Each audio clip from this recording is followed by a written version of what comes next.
Space. An endless scape void of anything except for the occasional mixture of hydrogen and helium held together by gravity. Every so often, you get a clump of rocks that get caught in the gravity, and they start to move in circles around it, because that's just how it works. Every so often out of that, one of those clumps of rocks, pointlessly rotating around a mixture of gases, gets caught in just the right place where water can liquefy. And because of laws in science or whatever other bullshit, life occurs. I rolled my eyes, preparing for another one of my friend Austin's passionate rants about how arbitrary the concept of life is. Yeah, I replied. Thanks for explaining to me how we're all here. Can I go now? I've got class early tomorrow. No. Just listen to me, man. What is stopping the idea that life can exist in other forms? Beings adapted to live in any conditions. I mean, we've seen it with the tardigrade. It can survive the vacuum of space. Who is saying beings similar to that nature or even intelligent aren't out there somewhere? Lost that humans who don't know everything have deemed fact? Answer me that. You sound ridiculous, dude, I said, slinging my backpack over my shoulder and exiting the lab. You know I'm right, Austin called out behind me as I walked away. Sorry. I should probably introduce myself. My name's Carter. I'm a 22-year-old college senior. And for the last 4 years, I've been studying astronomy. Something about space. The unknown. So much to explore and learn. It's always intrigued me. I mean, think about it. We are a tiny blue island in the middle of a massive void, and we don't even know how big it is. Of course, all of this was how I felt before I found out what I know. But we'll get that in due time. I met Austin during freshman year. When I was looking for roommates, I put that I would prefer someone who is also an astronomy major, and he ended up being my roommate. We became best friends very quickly. Countless late-night talks about the universe and what may be in it. With a mutual passion, we both loved staying out late and looking at planets and stars through our telescope. We also loved staying late at the lab and doing research. Call us nerds, but we loved it. Over the past few months though, Austin had begun to get obsessed. He started talking about a new energy wave we had discovered.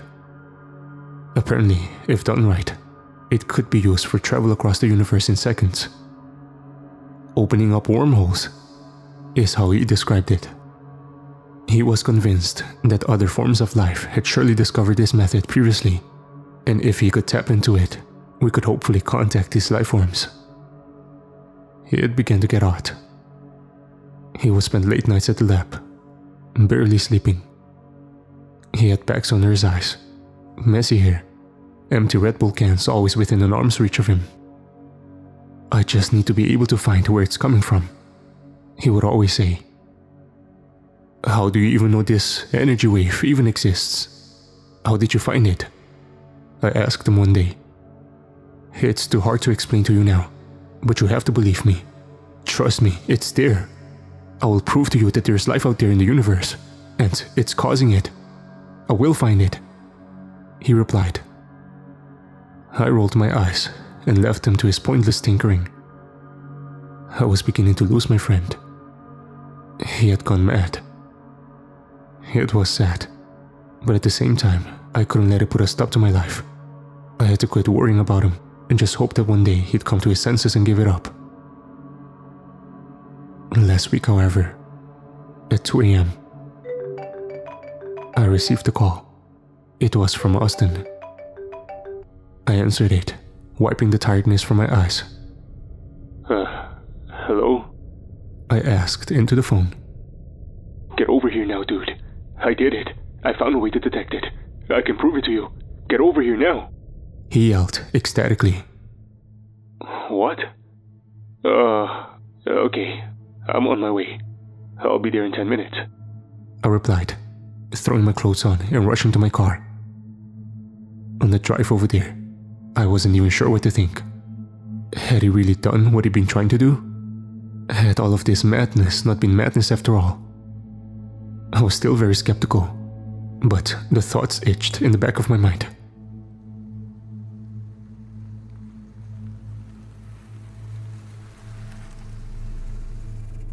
I pulled into the parking lot of the lab and called Austin.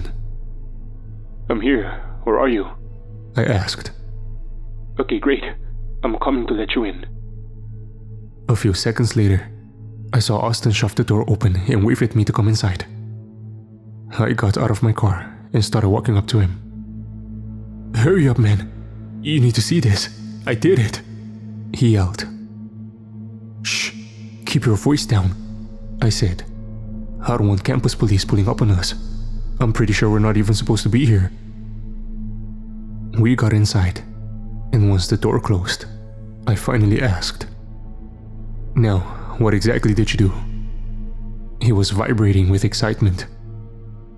"You know that energy wave I've been trying to find? Trace it to its source? Discover life? Well, I found a way to do it. I found a way to trace it back." I was puzzled. "What? How?" I replied. "I'll show you. Follow me." We rushed downstairs to the lab, and when I walked through the door, the biggest contraption I had ever seen was filling the entire room. It was a massive glass tube circling the perimeter of the room, and in the center was a laptop hooked up to a massive computer. "What the hell is this?" I asked. This, my friend, is what I've been keeping secret for so long. I've made my very own particle accelerator. I've been keeping it a secret because I know if you or any of my professors found out, they would force me to stop. But I've done it. How it works is I have a bending magnet on one end, and at the other end is a focusing magnet. When the electricity is flipped on, the atoms begin to hurl towards each other and collide with each other. Not bad physics for an astronomy major, huh? I was astonished. How had he done all of this? Where had he assembled it? How did he get in the lab?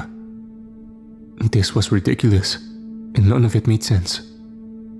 And he was right. He was an astronomy major. Where did he learn all of the highly advanced physics needed to even think of something like this? It was quite easy, really. I did some research, and I learned all you needed is an electric field and magnets to focus those fields. Was all I could get out. I had so many questions, but I was too dumbfounded to ask them. And the only one I got out was, "Why?" He smirked. "This is where a little luck comes into play. You know the theory of the Higgs boson, right? Well, this new energy wave is the Higgs field. What we do is we throw the particles at each other.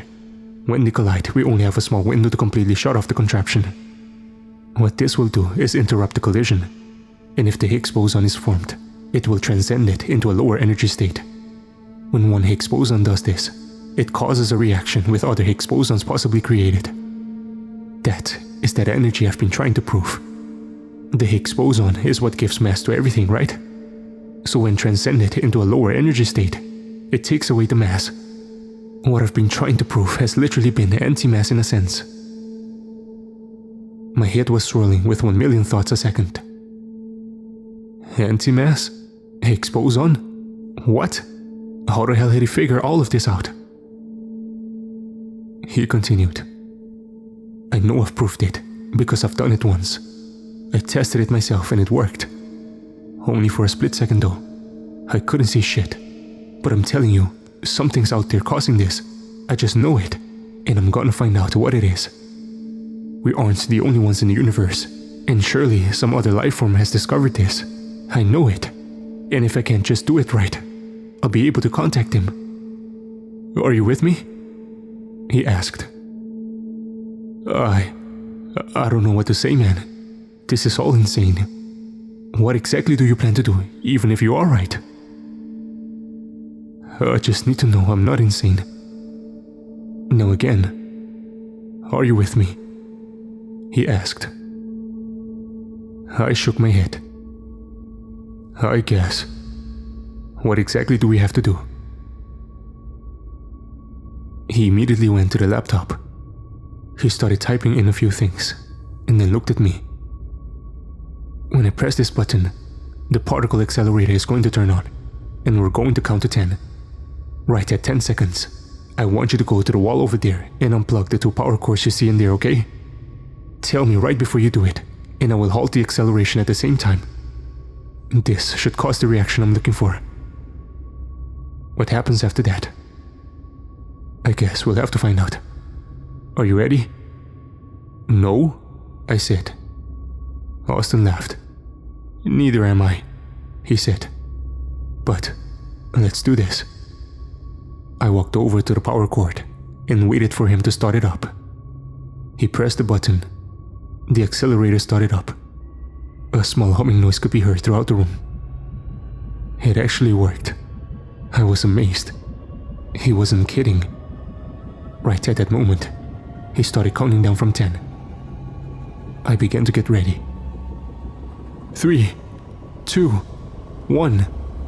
I pulled the cords out as hard as I could.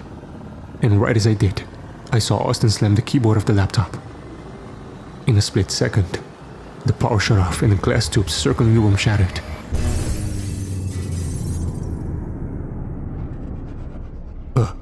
A portal ripped open and began shaking the room violently. It was swirling around the edges, and paper was flying everywhere. I tried my best to see what was on the other side, but shattered glass and paper were flying all over the room, and I had to cover my face. I could see stars. Space, I thought. Through muffled vision and loud chaotic noise, I heard Austin scream. "Austin, are you okay?" I yelled, but I got no reply. I then began to see a massive hand the size of the room itself extend out from the portal. It was no human hand, far too gargantuan and jet black. Each finger was the size of me. I saw it slowly come through the portal and wrap itself around Austin. Austin was crying out in fear. I watched as it slowly pulled him back into the portal and closed it behind him. The last thing I heard was Austin screaming, and his screams being drowned out by the void of space screaming back. The portal swirled violently until it abruptly disappeared.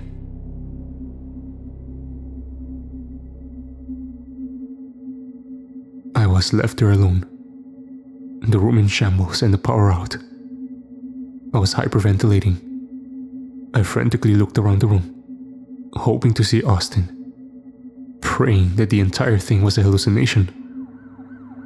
I then began to hear sirens outside. That was last week. I was questioned by the police, and I could barely even tell them what happened. They walked in and saw the room in shambles, and me sitting there, a panicked mess. I was of course arrested, and am now facing obstruction of property charges, and mentally ill since the story I told them was obviously very unbelievable. I was expelled, and now have to pay back the damage done to the lab. I am recording this now, because no one believes me, and I'm hoping you all on here will. I've tried to explain it to my parents, but they just shake their heads in disappointment.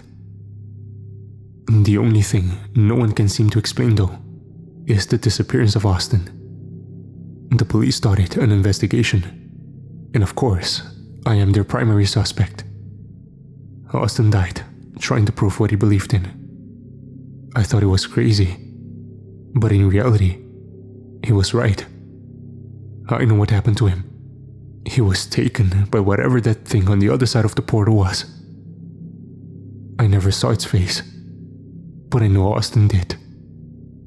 The brief moments I was able to catch a glance of him, he was wearing the most horrified face I'd ever seen on a person.